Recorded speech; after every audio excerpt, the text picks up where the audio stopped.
Hey guys, thanks for stopping back to Pizza Garage. Well, in my last video I made a huge mistake, but instead of correcting it, I made some annotations in there and decided to leave it as a teaching point. And thanks to John C. for catching that right away. I appreciate you watching. Hey, I make mistakes and it's very possible to make mistakes. In this case, I had the engine on a hoist. It was twisting a little bit, so I sat it down, rehoisted it. It spun around, and when I started talking, I was on this side of the engine. And then when I went to go do the compression testing at the beginning, I saw the distributor and I thought I was over there on the right side of the front of the engine, like on a Ford, and I said, 135, I had it all backwards. So it's very easy to make a mistake. That's why you got to go back and check. It's easy to make a mistake when you're taking notes. It's easy to make a mistake when you're doing tests and trying to take notes. And then on top of that, I'm trying to take notes, do the testing, make a video, do a narration, and keep all my information straight. So it's very easy to make a mistake. So that's a good lesson for all of us. But anyway, I corrected it, and as we're sitting here, we have 135-2468, and this is the correction for that. And these are the pressures for the cylinders, and you have 1357, so it was 70, 55, 75, 75. So number 3 on that side is going to be a questionable cylinder. Over here, 2468, we had 75, 65, 70, and 70. So that's what they came out to be. And our questionable spark plugs were here at number 3 and 4. So, easy to make mistakes. I make mistakes. Thanks for catching them. John, thanks a lot for catching that. I appreciate it, catching it soon on.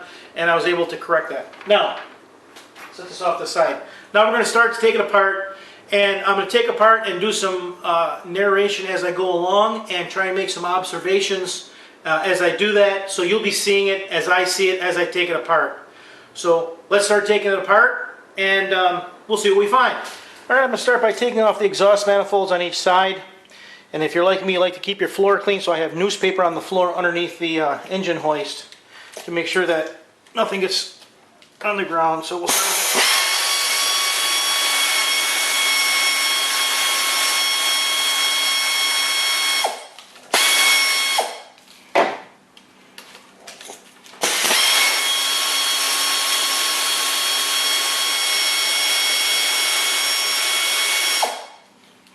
Incidentally, before I did this, I sprayed PB Blaster on all the bolts, all the fasteners on the outside here. Make sure none of them got hung up, so they're all treated before I started to take any of the bolts out.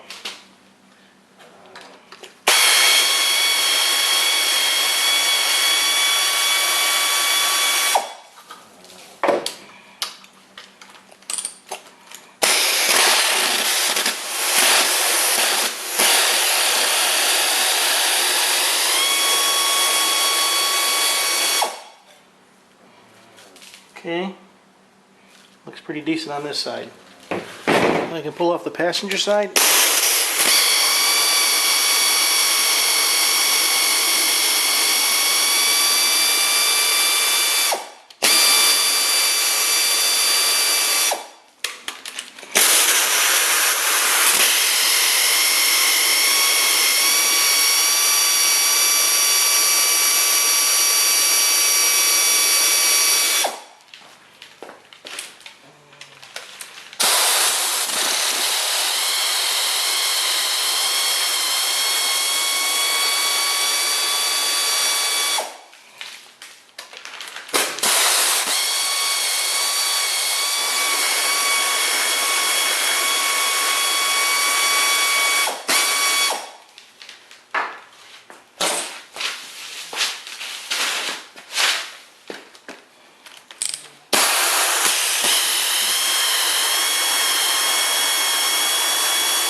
Yeah, those gaskets look pretty good. They look pretty good too. Now working at the back of the engine, this tube here is actually the beginning of a PCV type system.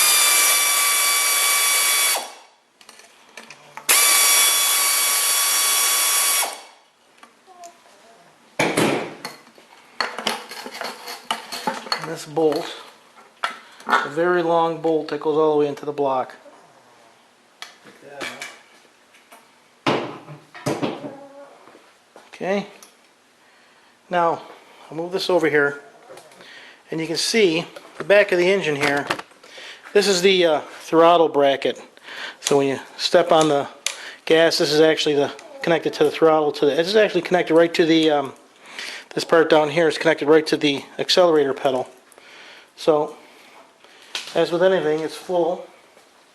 Let me grab a screwdriver. And this is where it gets messy when you're starting to figure out how these things are on here and how things are put together. Looks like there's a bracket here that's held on by this one bolt. And this thing might need a little bit of rebuilding, but it's really caked on, really caked up. I'm gonna have to clean this up pretty good. But I just want to get it off of there so I can continue to take the engine apart.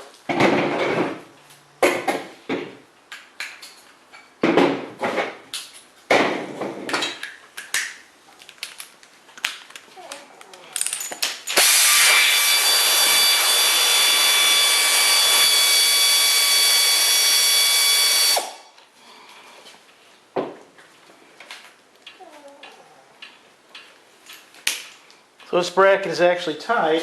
I clean this off. It's tied to a head bolt. So I'll have to wait to take the heads off before I can take this off. Yeah, that's what it's like because I tied to that bolt. Okay, now before I take the distributor out, I want to get piston number 1 at top dead center. So what I'm going to do is I'm going to turn the engine by hand, and I'm sort of going to put my face over by the number 1 spark plug hole because I want to make sure that I'm actually going to move this over here. I want to get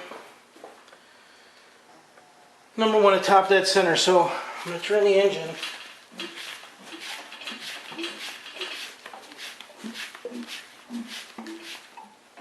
Okay, so it should be. So I can feel the air coming out of the spark plug hole, and I look at my timing marks, and I get that right around number 1. Then I can take my flashlight, look in the cylinder, and I can see pistons right at top dead center. So it aligns right up. So now I can look, and we'll go around the back of the engine. Just take this around the back. Yeah, there's my shop security. Shelby, out like a light. Alright, so now I can take the distributor out, but the reason I wanted to get number 1 at top dead center is so I could see which way the distributor is pointing. So I know that this is pointing this way when number 1 is at top dead center on the compression stroke. Okay, I'll do this. You see that I have my distributors pointing that way, number 1. The reason I'm doing that is I want to make sure I put it back in the same spot when I put it back in. So now I can take my distributor out, and that's as simple as just taking off my clamp underneath here. Okay.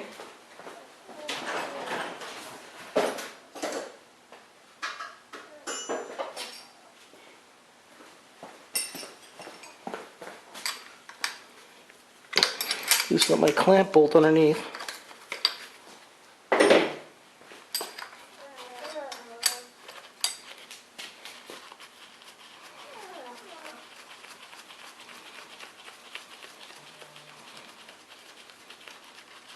Get off the clamp, and now I can remove my distributor.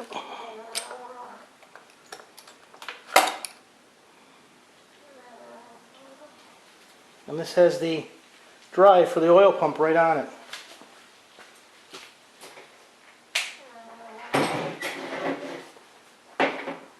Okay, now let's take off our oil pan, the valley. Take that off, our valley cover, and we shall see what it looks like on the inside.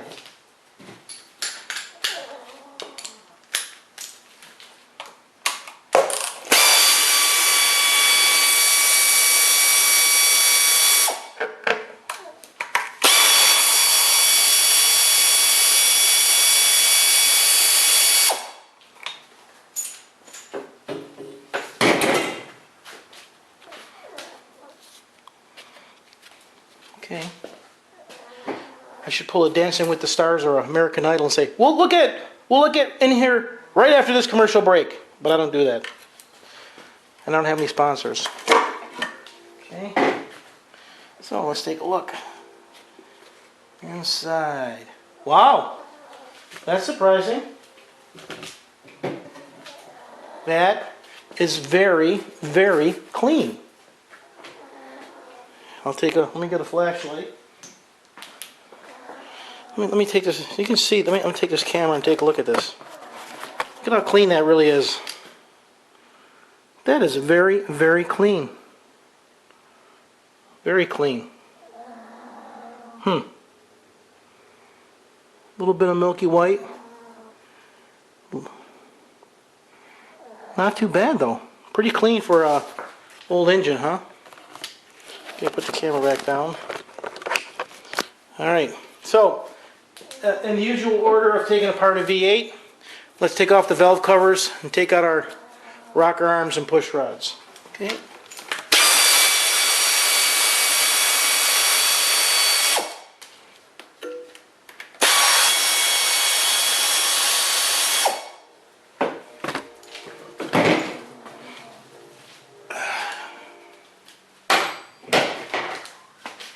Let's take a look. See what it looks like.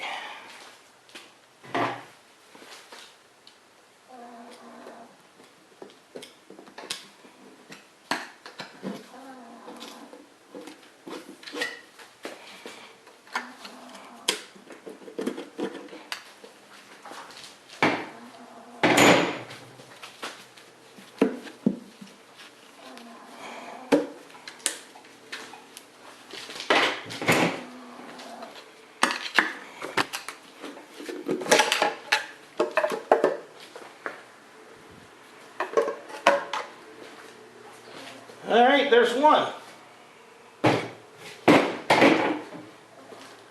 And that actually looks pretty clean. A lot of baked on. It's going to have to be taken care of. Spring keepers on there. Looks a little baked up. And these are, I will take the camera here. Take off my gloves for a second. These are adjustable rocker arms and adjustable push rods. See the nut on there? You adjust the push rod to adjust the lash. So those are adjustable. So all in all, not too bad. I mean, it's fairly clean when you think about how old it is and how many miles are on it. Again, I am not sure if this has been rebuilt. I don't know. So I'm going on the assumption it isn't. Okay, now I can take off my rocker arm assembly. Before I take this off, I want to check the cold lash on a few of these valves that are completely closed right now. See what our cold lash is. 26, 28 will go in. So 26 goes in, so it could be about 26 on that one. This one is also closed. Let's see where that one's set.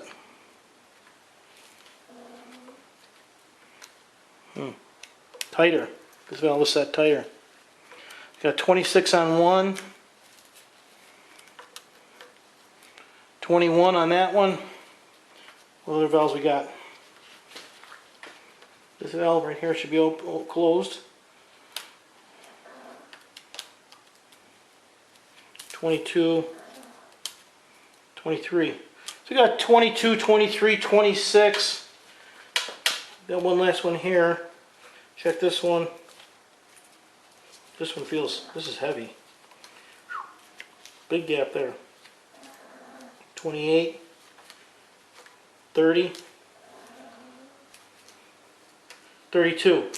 So cold lash without compressing the lifter ranges from 22 to 32, 10 thousandths gap, or 10 thousandths range, which is pretty significant for setting lash. So we'll have to be careful setting that lash, putting those back on. Alright, now we can take these off. One thing you could measure as you take these off is you could measure the breakaway torque to see if they're all torqued the same. You got initial crack, and then break it.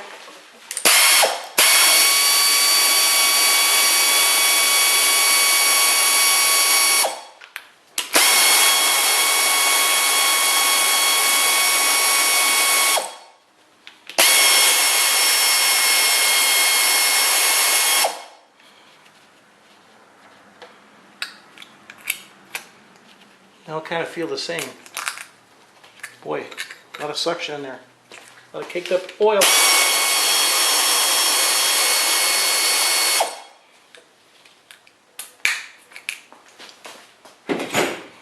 Okay.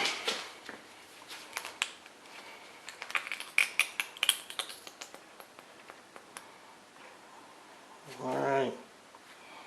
Look at that. Look at how thick that oil is in there. Ooh, it's been in there a while. Okay, so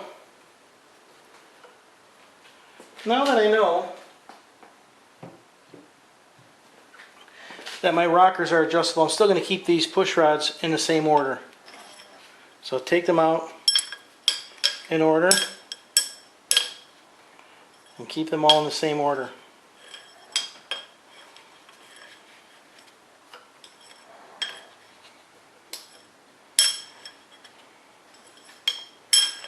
I always take them out starting from the front of the engine working back, and I'll keep them in the same order. I'm kind of anxious to look and see what this head looks like inside there, aren't you? Okay, before we can do that, got to take the water pump off the front. Now this is where pictures come in handy. That's why I say take a lot of pictures, because this fuel line is captured in here behind the water pump. And if you didn't have a picture and remember how you took this out of there, it would drive you nuts trying to get that water pump back in. So pictures definitely help.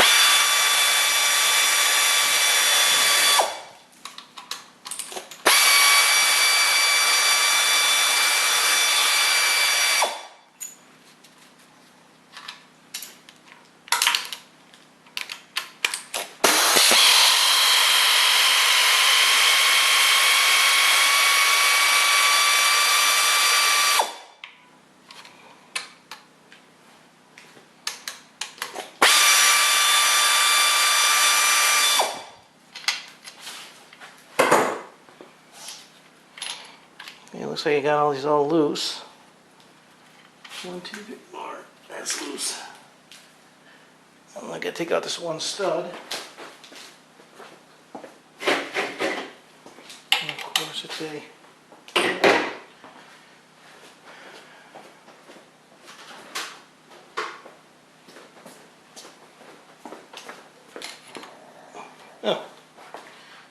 well, one thing's for sure.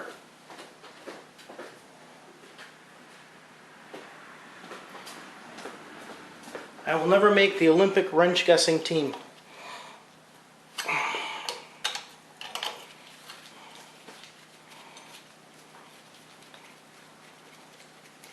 Alright, so all our bolts loose, and I'll try to break it free.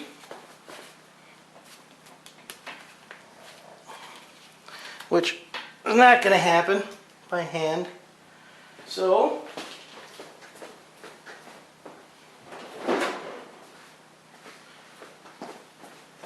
since this is such a complex water pump or water housing, I'm going to gently tap it. Gently tap. See if I can get it started. There we go. Alright. I'm leaving all the bolts right where they are, so remember where all the bolts go.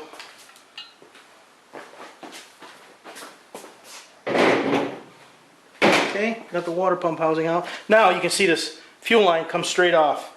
So the fuel line has got to go on before the water pump. Make a note. Notes on video. Got it. Alright. I think now let's take off a cylinder head, see what one of these cylinders look like. Alright. Let's take our head off. Sure we have the right socket to begin with. Just want to start the wrong socket.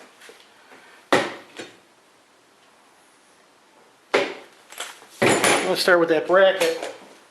And take off our accelerator bracket first.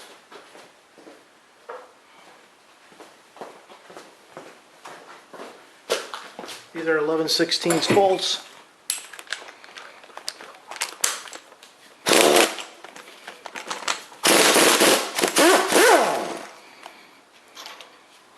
Okay, so now I take this bolt out, take out this bracket. That thing is filthy dirty. Take a while to clean that baby up.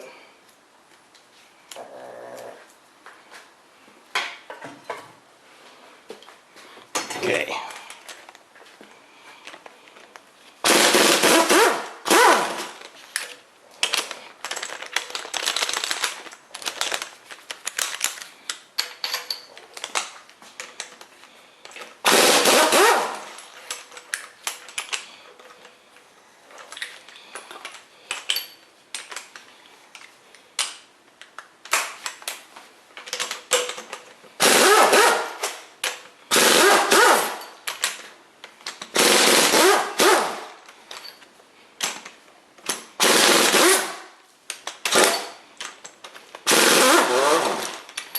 Start from the outside, work towards the middle. Trying to follow a pattern, like a tightening sequence.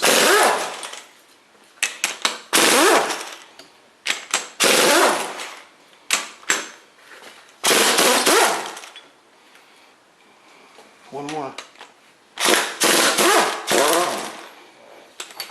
Okay.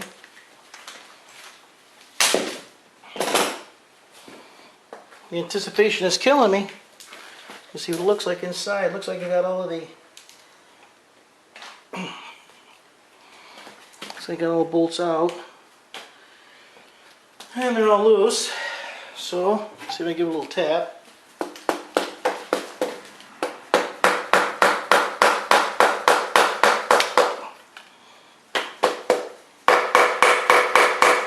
Yeah, here it comes.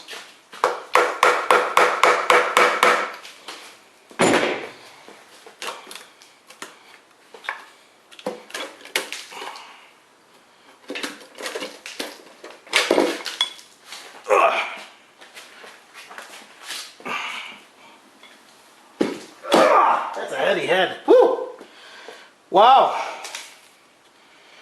Look at that. Let me put this cylinder head down so we can take a look at the bottom side.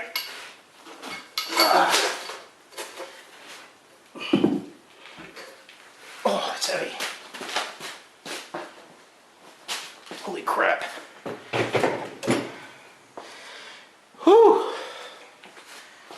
All right. Now, let's take a look.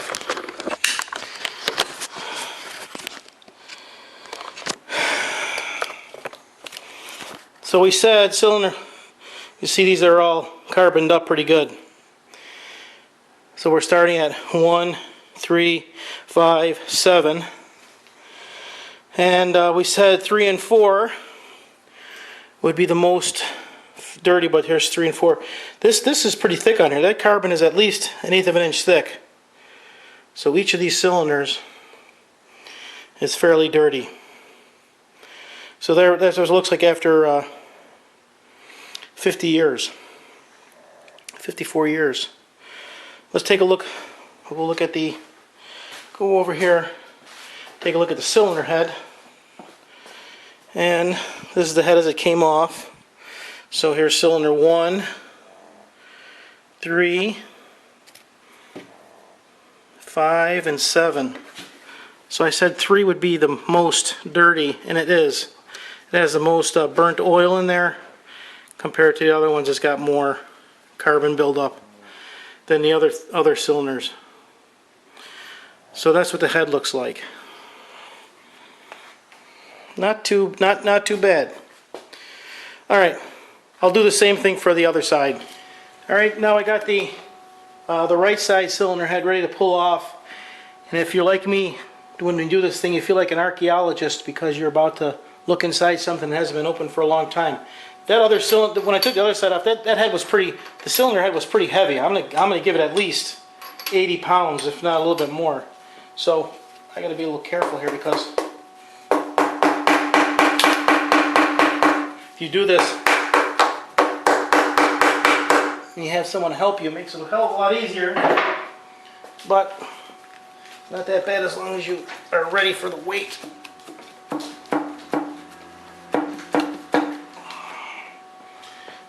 That was a little tougher.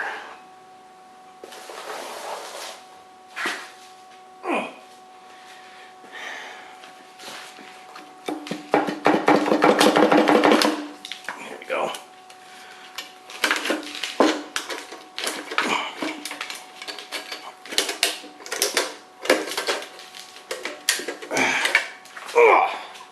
Yeah, it's heavy. All right. Now, let's take a look at this side. This side is a little cleaner. Less carbon, or let me pick up the camera here. Maybe I should say the carbon's more even as compared to the other side. The other side, the carbon was just in a band, kind of like this one here. This one seems to have it a little more even. So let's take a look at the head.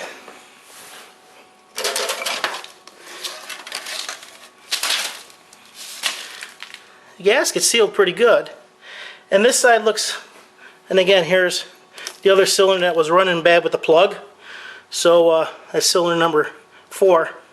That was running a little richer, so there's more carbon buildup in there, but the other ones actually don't look too bad for the amount of miles that are on it. Not too bad. So if we look at number 2, here's the cylinder that's bad. So now I got the oil drained. I'm going to let that continue, but what I'm going to do is I'm going to pull off this front pulley, and we'll take off the timing chain cover. It's a beautiful November 5th day in Buffalo, New York, 55 degrees outside, so I have the door open. Very nice out. So I got the bolts out, now I can take out my fuel pump. The fuel pump is mechanical. That's what rides against the cam. The cam pushes on this. That's what causes the fuel pump to work. Got my fuel pump out.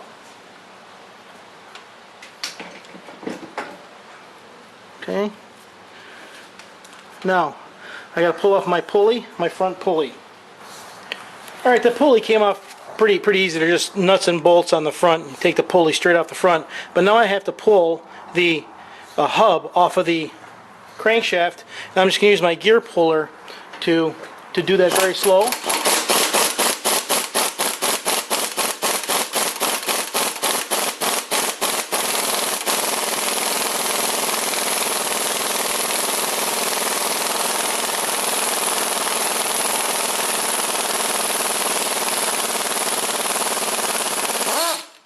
There we go. Hub comes right off the front, and there's the keyway. The interesting thing, this is the vibration dampener, and the interesting thing about this is that this got this rubber on the front, and this is what the front pulley kind of floats on. So this acts as the front hub, but it also acts as a vibration dampener. And the other thing that's kind of neat, it's got this groove in there, and that groove is designed to take the oil and drive the oil back into the engine. It doesn't. You don't want to work as a pump to pump the oil out of the crankcase. You want to work to turn to push the oil back in. That's pretty neat. You can see that groove on there. Neat hub. A lot of hardware though in a little hub though.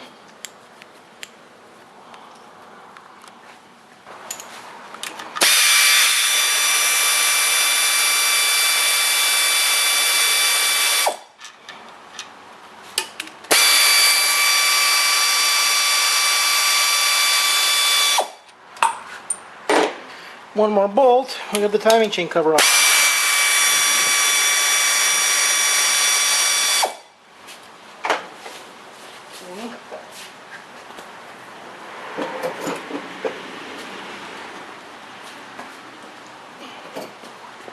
Really good, just get a little tap.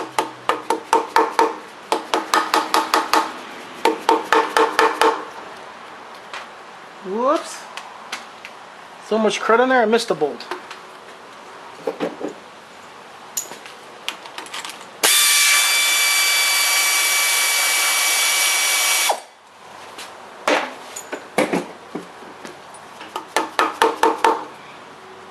normal this time. Yep.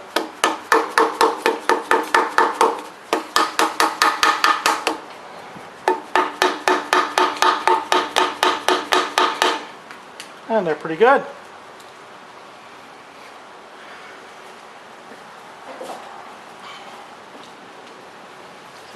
Give a little boost.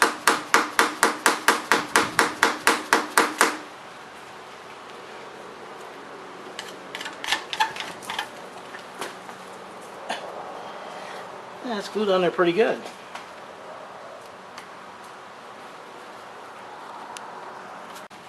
Sometimes you have to be a little patient and go slow. Work around to break it free.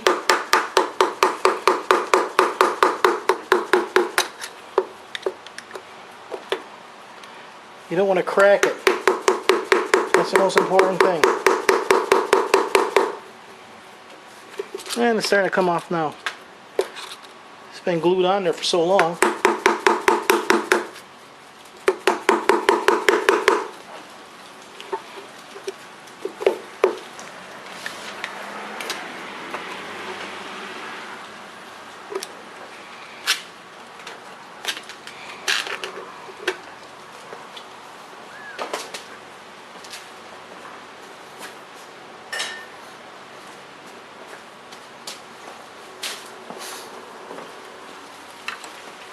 Patience, patience.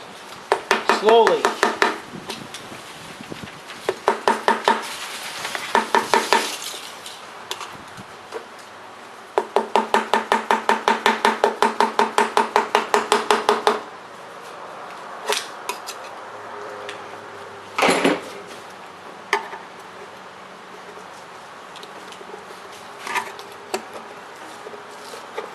There we go. Let it come off. And there we go. No timing chain. Timing gear, look at that. The other interesting thing about this is the seal. The seal is screwed in from the back with 4 screws.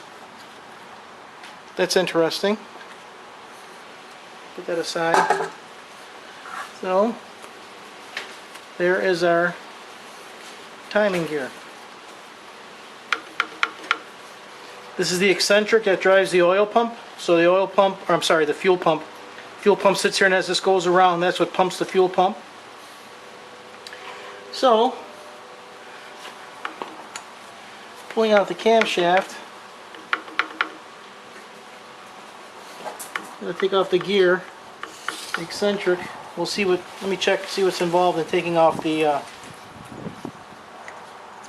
taking off that pulley. Alright, before I take the timing chain gear off, something to note. When piston number 1 is at top dead center, and I know that because the lifters are all the way down, the timing marks, you can see here, are dead up. See those timing marks on the gear? The one on the bottom on the crank gear and the top on the cam gear?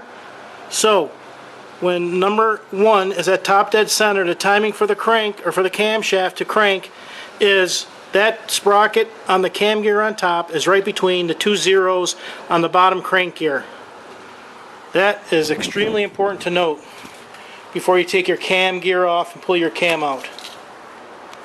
And the other thing to note is that the eccentric for the fuel pump is straight up. So you can see the holes at the bottom and the eccentric is at the top. So cam timing, 0 cam timing, that's up at the top. Piston number 1, top dead center. Now with my gear puller attached to my pulley for my cam gear, pull it off. Pull my cam gear off.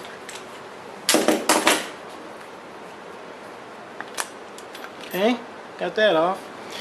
Now here's something that's interesting. You got a center hub, which is steel, and the outside, the cam gear is actually plastic. So you have a plastic cam gear, and the sprocket gear is actually steel. So this is actually in pretty good shape. Might not have to replace this, but you know, plastic gear like this, you never know how brittle it is. It cracked out a little bit when I was taking a bolt out, so It looks like this is Bakelite, pressed Bakelite, so I think this will be worth replacing. Now I can take out my cam retaining plate and pull the cam out. So the oil grooves, we have one oil groove up here like 2 o'clock and one down here at 8 o'clock.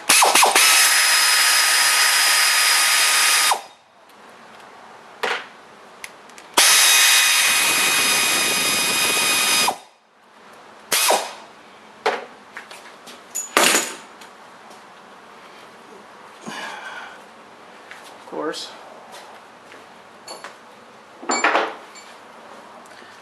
Just tap this a little bit. Take that off. That's actually in pretty good shape.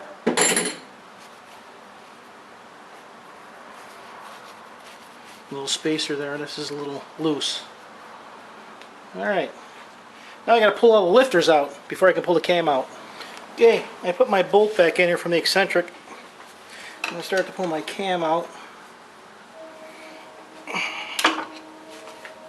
Let's take a look.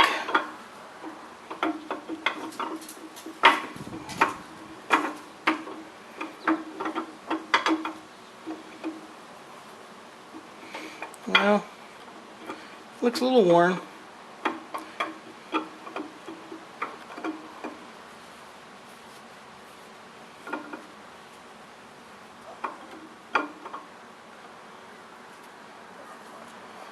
You can start to see the wear on the lobes.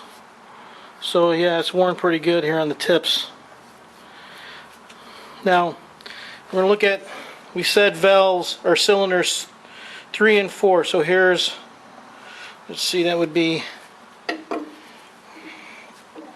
here's 1, 2, 3, and 4. So these lifters right here are worn pretty good on the tips. So this cam is worn, so it'll have to be replaced. Although it's not in terrible shape, it still needs to be replaced. Now I can slowly start to turn this over, take the oil pan off, but I watch the coolant's going to start to come out, so I got to try and capture that as it comes out.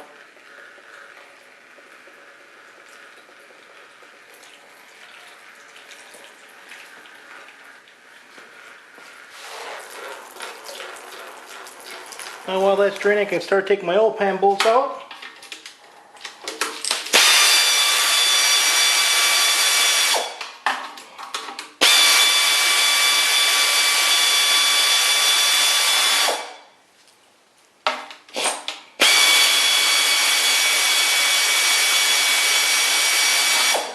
Well, now we can see how easy this oil pan is going to come off. Let's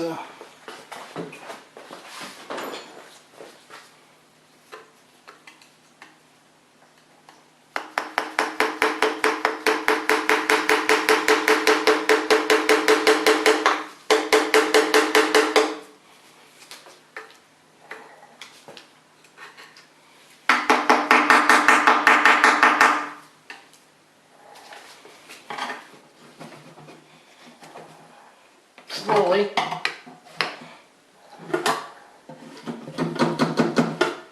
Gotta get both sides slowly.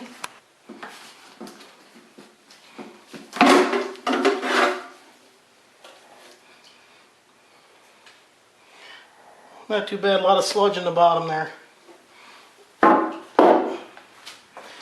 Okay. Now we'll turn it right back side up. The only thing left in here now are the pistons and the crankshaft. And there's obviously two ways you could take out the pistons, through the top or through the bottom.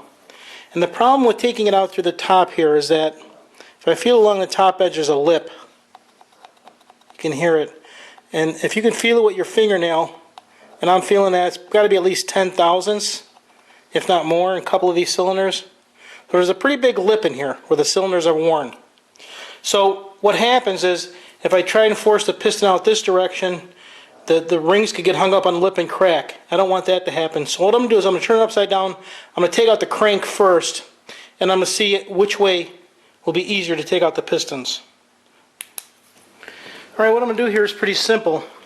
You can see there's a little, like a little lock nut on each one of these connecting rods. So, see, they're on there very loose. They're just like little lock nuts. It's just a little nut, more like a little.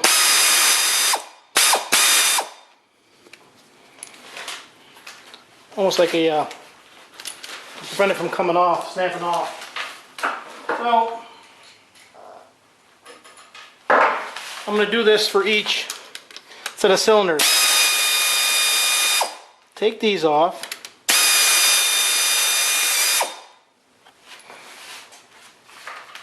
Then I'm going to take off each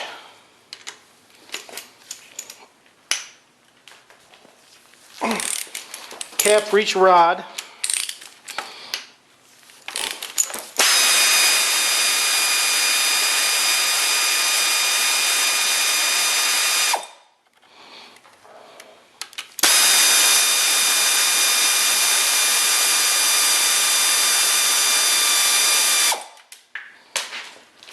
Very easy to drop. And I will tap off each piston and each cap like that. So each cap will come off just like that. Let's take a quick look at a bearing. Let me get a paper towel here. Wipe this off. Okay. Alright. There's a rod bearing after 135,000 miles and 54 years. Really worn out. Really worn out. So what I'm going to do is take each one of these off, and they are numbered. If you see here, they're on the side, they're numbered, and you want to keep them in the same direction that you took them off. So I'm going to take it off, and I'm going to put it. Set this one down. Then I'm going to push the piston. Okay, there's studs in there. I'm going to take the stud out. I don't want to drop it.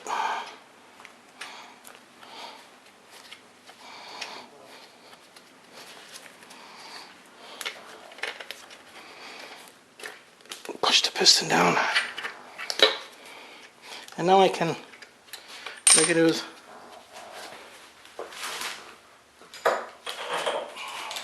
and turn the crank out of the way a little bit, like that. And I'm going to push. Try and push the piston now. See, it won't come out. It's hitting that. Oh, wait. Yeah. All right, this piston came out. Number one came out. Now I'm going to take all these pistons out, go all the way down, and then we'll take a look at each piston and we'll see what we can find. Alright, all my pistons are out. Now I can take off, loosen these main caps.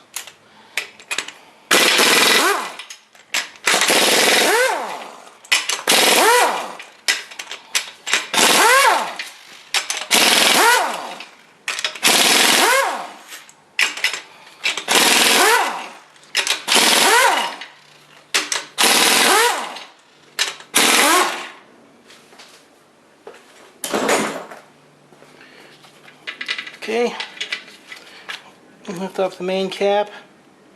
Bearings are really worn. We'll take a look at these later. We'll look at all the bearings later. So take off the bearings, the caps.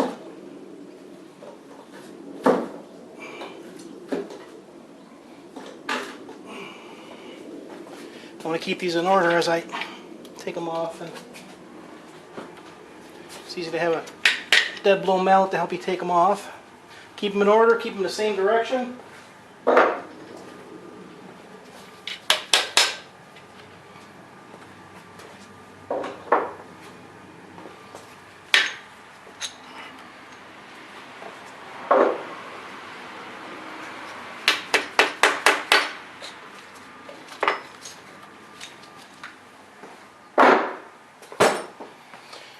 And now my crankshaft is just sitting in place. I should be able to just lift this right out. And I'm going to set this right down because it's going to be heavy. Yep.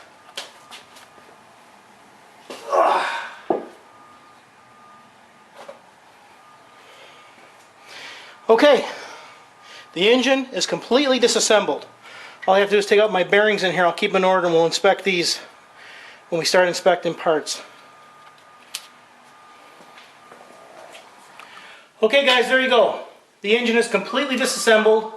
The only thing left I have to do is pull the cam bearings out, but that's pretty simple.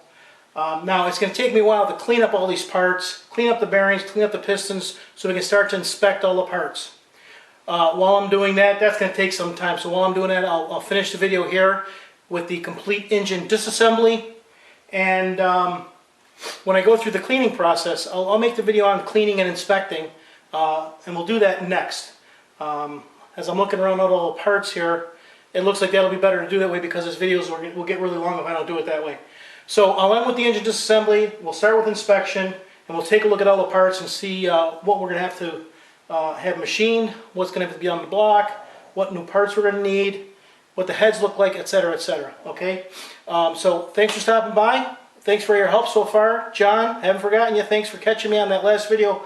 I had the cylinders all screwed up. I'm used to working with the distributor up front, and I had it all backwards. But anyway, I appreciate all your help, appreciate all your comments.